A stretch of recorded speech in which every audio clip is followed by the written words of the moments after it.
সাধারণ মুক্তিযোদ্ধাদের মাসিক সম্মানিক 20,000 টাকা অপরিবর্তিত থাকবে। খেতাবপ্রাপ্ত মুক্তিযোদ্ধাদের পরিবারের ভাতা 5,000 টাকা করে বৃদ্ধি করে যথাক্রমে বীর শ্রেষ্ঠ 40,000, বীর উত্তম 30,000, বীর বিক্রম 25,000, বীর প্রতীক 25,000 টাকা করা হবে।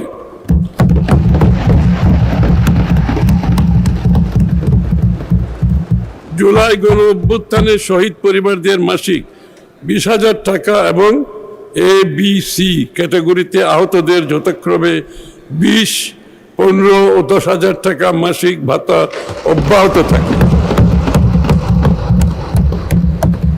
সামাজিক নিরাপত্তা খাতে 26-27 অর্থ বছরে